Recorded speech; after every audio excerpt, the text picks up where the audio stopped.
भक्तों ओम नमः शिवाय श्री शिवाय नमस्तुभ्यम जय श्री महाकाल। जी हाँ भक्तों, क्या आपके भी जीवन में संतान की कमी है? आपके जीवन में संतान प्राप्ति नहीं हो पा रही है? आप लोग बहुत ज़्यादा परेशान हो कि आखिरकार हमारे जीवन में संतान की कमी क्यों है। आपने बहुत ज़्यादा डॉक्टरों को दिखा लिया, बहुत ज़्यादा आपने क्या कर लिया, बहुत ज़्यादा आपने दवाइयाँ करवा ली, हर एक चीज़ करवा ली, लेकिन फिर भी आपके जीवन में संतान की कमी बनी हुई है। आपको समझ में नहीं आ रहा कि आखिर ऐसा क्या हो गया है कि हमारे जीवन से संतान की जो कमी है वो दूर नहीं हो रही है। तो आज का ये वीडियो मात्र और मात्र आपके लिए है। क्या करना है, कैसे करना है, पूरा आपको समझाने वाला हूँ। तो बस उपाय अगर ध्यान से आपने सुन लिया और अच्छे से कर लिया तो 100% गारंटी है कि आपकी सारी की सारी जो मनोकामना पूरी होंगी। अगर आपके जीवन में संतान की कमी है तो संतान की कमी भी दूर होगी। अब क्या करना है, कैसे करना है, पूरा बताने वाला हूँ। पूज्य गुरुदेव की ही कथा सुन के और बहुत अच्छे से समझ के आपके लिए लेके आया हूँ। तो बस उपाय ध्यान से सुनिएगा और अच्छे से ज़रूर कर लीजिएगा। देखिए, पूज्य गुरुदेव की जो कथा होती है, जैसे कि आपको पता है कि पूज्य गुरुदेव की कथा में क्या होती है, लाखों की भीड़ होती है। आप सबने देखा होगा, जाना होगा, ठीक। तो अभी आज से 5-6 महीना पहले की बात है, गुरुदेव की कथा चल रही थी और गुरुदेव की कथा में लाखों की भीड़ आई। अब जब गुरुदेव की कथा में लाखों की भीड़ आई तो हाँ, ज़्यादातर जो भक्त थे ना, उन्होंने क्या किया, पत्र के द्वारा, किसके द्वारा, पत्र के द्वारा अपनी मनोकामना गुरुदेव तक पहुँचाई। अब जब लोगों ने पत्र के द्वारा अपनी मनोकामना गुरुदेव तक पहुँचाई तो हाँ, ज़्यादातर जो भक्त थे ना, उन्होंने क्या किया, जो मतलब पत्र पहुँच गया। जब गुरुदेव ने पत्र पढ़े तो वहाँ देखा कि जो जिनका विवाह अभी अभी हुआ है, मतलब ज़्यादा समय नहीं हुआ है, अभी अभी हुआ है, उनका भी पत्र था, मतलब 1-2 साल पहले। और बहुत सारे लोगों के तो ऐसे पत्र थे कि गुरुदेव हमारे मतलब विवाह को किसी को 3 साल हो गया, किसी को 4 साल हो गया, किसी को 8-8 साल तक हो गए। और उनका यही सवाल है, गुरुदेव हमारे जीवन में संतान की कमी है, हम बहुत ज़्यादा परेशान हैं, कृपया करके कोई उपाय बता दें ताकि हमारे जीवन से संतान की कमी है ना वो दूर हो जाए और हमारा भी एक परिवार हो, हमारे जीवन में भी संतान हो।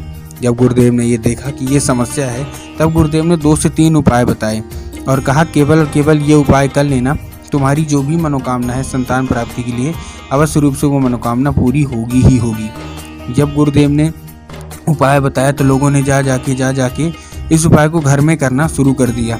अब जैसे ही लोगों ने जा जाके उपाय को घर में करना शुरू कर दिया, वही लोग गुरुदेव की कथा में मात्र 1 से 1.5 महीने बाद वापस आए। अब जब वही लोग गुरुदेव की कथा से वापस आए तो उन्होंने क्या किया, फिर से एक बार गुरुदेव को पत्र लिखा। लेकिन ये वाला जो पत्र था ना, ये गुरुदेव को धन्यवाद के रूप में पत्र था कि गुरुदेव धन्य हो आपका, आपके द्वारा बताया गया उपाय हमने कर लिया है, हमारी सारी की सारी जो मनोकामना थी, सारी की सारी जो इच्छा थी वो पूरी हो गई है, हमारे जीवन में भी अब संतान की प्राप्ति होगी। हमने डॉक्टर से चेक करवाया, उन्होंने बताया कि आपके जीवन में संतान प्राप्ति होगी ही होगी, आपका कोटि कोटि धन्यवाद।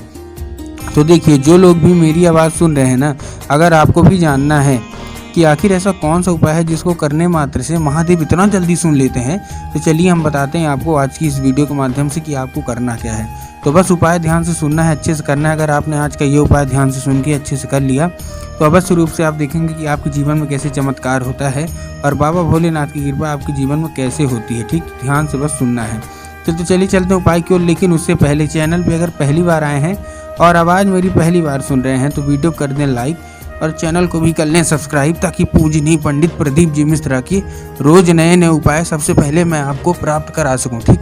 तो देखिए करना क्या है। सबसे पहला जो हमारा उपाय है, इस उपाय में जितनी भी महिलाएं हैं, आप सबको क्या करना है, इस उपाय में आपको एक नारियल लेनी है, ठीक।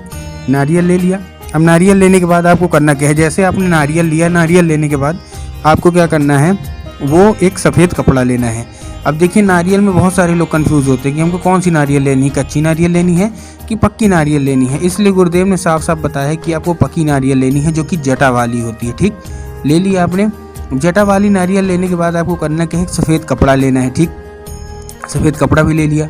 अब सफ़ेद कपड़े में आपको क्या करना है, जो नारियल है ना, उसको सफ़ेद कपड़े में आपको अच्छे से लपेट लेना है, मतलब बांध लेना है, ठीक। बांध लिया। अब बांधने के बाद आपको करना क्या है, जैसे आपने बांधा, बांधने के बाद आपको क्या करना है, वो लेके पहुंच जाना है सीधा शिव मंदिर। अब जैसे ही शिव मंदिर पहुंचेंगे, ठीक है ना, क्या करना है, जैसे ही शिव मंदिर पहुंचेंगे आपको दक्षिण दिशा में खड़े होना है और उत्तर की ओर अपना चेहरा कर लेना है। अब देखिए, दक्षिण और उत्तर में ना बहुत सारे लोग कंफ्यूज हो जाते हैं कि दक्षिण क्या है, उत्तर क्या है, हमको थोड़ा साफ साफ बताओ। तब गुरुदेव ने साफ साफ बताया कि आप जिस भी शिव मंदिर जा रहे हो, उस शिव मंदिर का जिधर साइड जलाधारी होगा, आपको अपना चेहरा उधर साइड करके खड़े हो जाना है, ठीक। खड़े हो गए। खड़े होने के बाद आपको एक नाम लेके, कौन सा, महादेव का सुंदर सा नाम है श्रम्भेश्वर महादेव। तो बस आपको करना क्या है, आपको श्रम्भेश्वर महादेव का नाम लेके उन्हीं का स्मरण करके आपको चुपचाप क्या कर देना है, बाबा भोलेनाथ के ऊपर आपको चुपचाप अर्पित कर देना है बस। पूज्य गुरुदेव कहते हैं कि अगर बाबा भोलेनाथ आपसे प्रसन्न हो गए ना, फिर आप देखिएगा कि महादेव आपके ऊपर क्या चमत्कार करते हैं और आपकी मन चाही जो मनोकामना है वो कैसे पूरी होती है। ठीक है, ये था हमारा कौन सा, ये था हमारा पहला उपाय। अब हम चलते हैं अपने दूसरे उपाय की ओर। अब देखिए हमारा दूसरा उपाय कौन सा है। अब हम चलते हैं दूसरे उपाय की। दूसरे उपाय में आपको क्या है, बहुत ही बड़ा उपाय मैं आपको बता रहा हूँ। इस उपाय में आपको सफ़ेद आंकड़े की जड़ लेना है। जो सफ़ेद आंकड़ा होता है ना, उसकी जड़ लेना है। अब देखिए बहुत सारे लोग क्या करेंगे, सफ़ेद आंकड़ा ही उठा के लाएंगे, जो कि गलत बात है। आपको सफ़ेद आंकड़ा नहीं लेना, सफ़ेद आंकड़े की जो जड़ होगी ना वो लेना है आपको। ठीक, ले लिया सफ़ेद आंकड़े की जड़। सफ़ेद आंकड़े की जड़ लेने के बाद आपको क्या करना है, एक लाल धागा लेना है। लाल धागा आप कोई सा भी ले सकते हैं, जो भी आपको अच्छा लगे लाल धागा आप ले लीजिए। और लाल धागा लेने के बाद आपको क्या करना है, जैसे आपने लाल धागा लिया, लाल धागे में आपको सफ़ेद आंकड़े की जो जड़ है ना उसको बांध लेना है, अच्छे तरीके से उसको बांध लेना है। ठीक, बांध दिया। अब बांधने के बाद आपको करना क्या है, जो महिलाएं, जितनी भी महिलाएं हैं उसके लेके पहुंच जाइए कहाँ, सीधा सीधा आप पहुंच जाइए उसको लेके शिव मंदिर। अब आपके दिमाग में आया होगा ठीक है शिव मंदिर जा रहे हैं, और शिव मंदिर जाने के बाद हम क्या करेंगे, बाबा भोलेनाथ के ऊपर अर्पित कर देंगे, जो कि पूर्णतः गलत है। ऐसा आपको नहीं करना। आपको क्या करना है, आपको माता शोक सुंदरी के ऊपर अर्पित करना है। अब देखिए जिसको पता है कि माता शोक सुंदरी की जगह कहाँ होती है उनका तो ठीक, लेकिन बहुत सारे ऐसे लोग हैं जिनको यही नहीं पता कि माता शोक सुंदरी की जगह होती कहाँ है। तब गुरुदेव ने साफ साफ बताया कि जलाधारी है, जलाधारी के दाएं मतलब राइट साइड में माता शोक सुंदरी की जगह होती है, और वैसे ही जलाधारी के बाएं साइड भगवान गणेश की जगह होती है। ठीक, और उसी में जलाधारी में माता पार्वती की भी जगह होती है। मतलब जलाधारी तो माता पार्वती की है, जलाधारी के दाएं साइड में किसकी जगह होती है, माता शोक सुंदरी की। अब आपको देखिए करना क्या है। अब आपके दिमाग में एक चीज़ ये भी है होगी कि एक काम करेंगे, हम माता शोक सुंदरी के ऊपर अर्पित करके चुपचाप आ जाएंगे। नहीं करना, यही मैं बोल रहा हूँ। करना क्या है, ध्यान सुनिए। आपको माता शोक सुंदरी की जगह पर अर्पित करना है कुंदकेश्वर महादेव का नाम लेके। कौन से महादेव, कुंदकेश्वर। ठीक, अब कुंदकेश्वर महादेव का नाम लेके आपने अर्पित किया।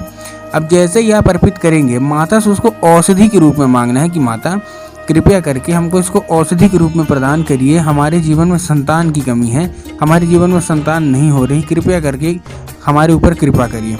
अब क्या होगा, अब वो औषधि का रूप ले लेगा। ठीक, अब आपको 5 मिनट तक आपको खड़े रहना है। 5 मिनट बाद आपको क्या करना है, वो उठाना है और अपने कमर पे बांध लेना है। क्या करना है, अपने कमर पे आपको बांध लेना है। पूज्य गुरुदेव कहते हैं कि उसको 1-1.5 महीना आप बांध के रखिए। आप खुद ही देखेंगे कि आपके जीवन में चमत्कार होना शुरू हो जाएगा, और आपके जीवन में जो संतान की कमी बरसों से बरकरार है वो हट के आपके जीवन में संतान की जो कमी है वो दूर होगी, और आपके जीवन में भी बहुत ही अच्छी एक संतान प्राप्त होगी। तो उम्मीद करता हूँ आज का उपाय आपको समझ में आ गया होगा।